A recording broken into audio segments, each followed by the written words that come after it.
channel Glopen. I'm West, and this is our old friend Lina. Hello everybody. Today we are going to visit number 600 on Wat Ping Nan Road, which is also the location of a famous mental hospital. Normally, it was not allowed to shoot videos or enter. However, today there is a special exhibition which offered us a chance to have a peek at the site. Are you ready? Let's go. Okay, right now we have already arrived at the gallery. It is also the first gallery which is founded in a mental hospital.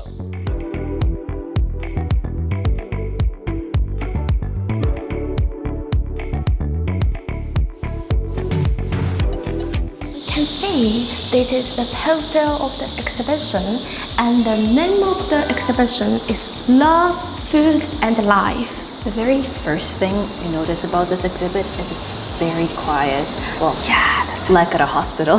Yeah, that's really quiet, and I think all of them is immersed in their own world, appreciating their works. Yes, we need to show appreciation in this work, in those works.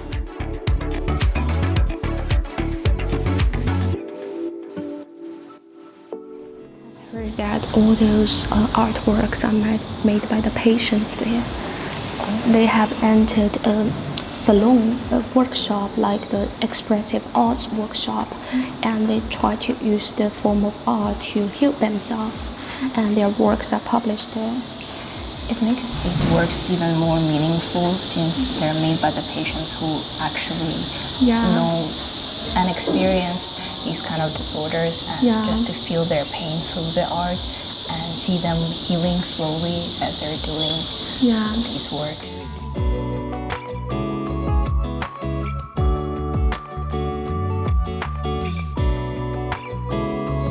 I think there are so many knowledgeable articles about the eating disorder.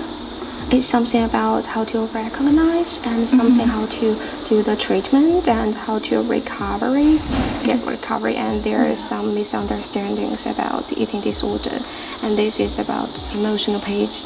I think that's quite kind. We can know more about their life. Yes, it's basically a guide to understand more about the disorder and to get rid of all the misconceptions that people have about it. Yeah, have you ever heard about the eating disorder before? Yeah, I have heard about it, especially in the modeling scene or the dancer scene. A lot of, especially girls in general, have a lot of eating disorders because of their body image and how they have to be skinnier and skinnier. So a lot of people will start starving themselves, which is detrimental to their health, unfortunately. Yes, that's true. Have you ever experienced? No. It reminds me of my personal memory that when I feel lonely, when I feel empty in my heart, I would eat a lot. Yes, I would eat a lot, especially when I was trying to do my dissertation or trying to write some articles. I have to emerge with my own world for day and night, and I would eat a lot to fill my empty space in my heart.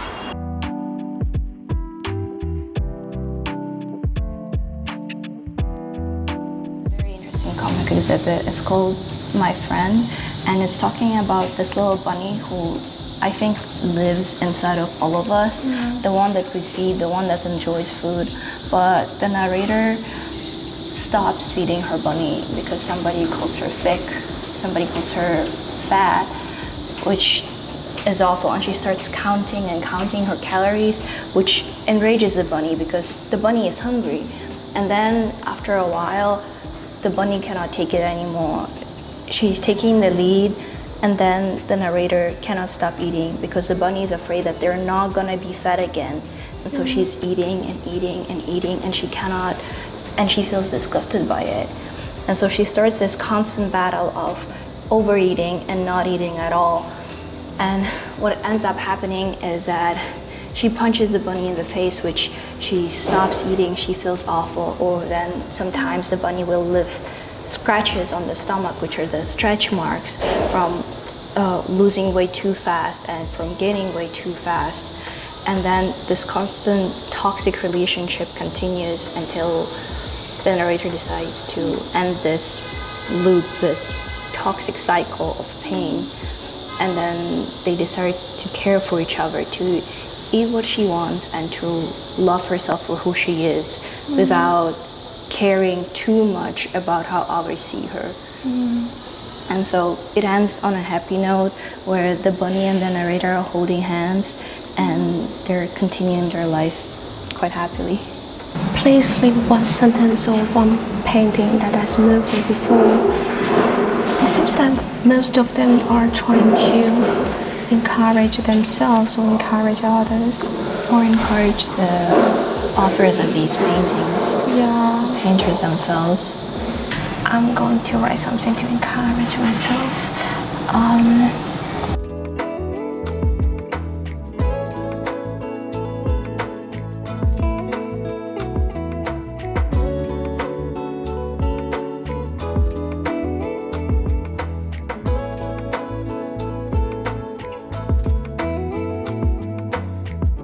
I think we are writing similar things. Just enjoy the life.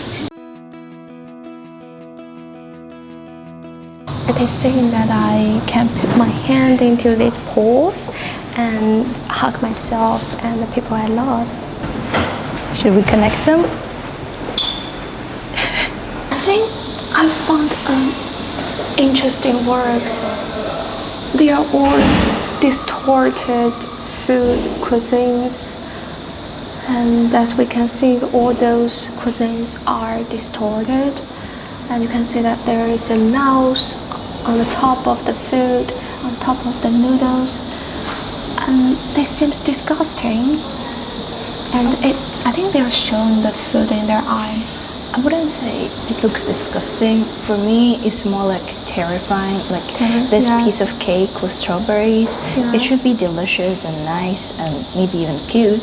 But for the patient, it's terrifying. It's something that will make their worst nightmares come true, which is becoming fat because there's so much sugar, so many calories. Especially here, the burger looks nice and all, but the counting of all the calories of every single piece that is inside that burger is that constant anxiousness, that paranoia that you need to count every single calorie to know how much you should eat.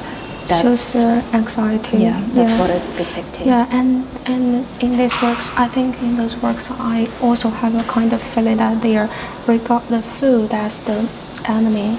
These things are going to attack the patient. In their eyes, those food are the enemies who have the possibility to hurt them, to make them feel bad about themselves. Yes. But this one depicts how you just, if you eat half your portion, it will be all right. How you can still enjoy what you're eating, but you're not really enjoying it. You're just eating food to eat it, not to enjoy it. Oh, I think those masks are interesting as well. I think the cuisines are showing the food in their eyes, and the masks are showing the projection of themselves. Yeah, this is how they feel about themselves, how they're villainizing themselves for enjoying food or not being able to stop, or also not eating at all, how they perceive themselves as not beautiful, as somebody who's hideous and scary. Yeah, they're using the eyes to regard as a kind of people, kind of a monster inside of their own heart who is always going to judge them. Which one is your favorite?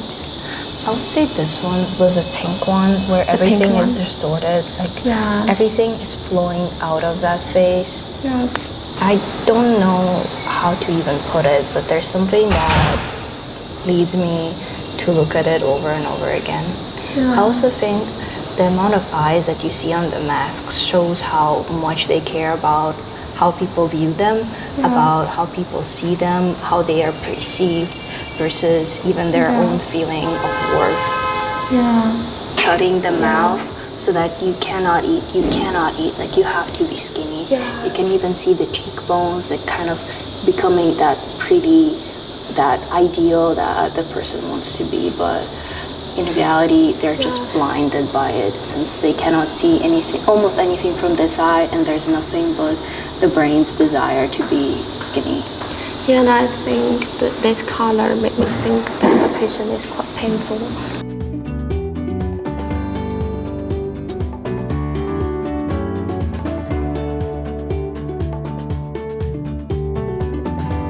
Apart from the exhibitions, Shanghai Mental Health Center also sells creative products.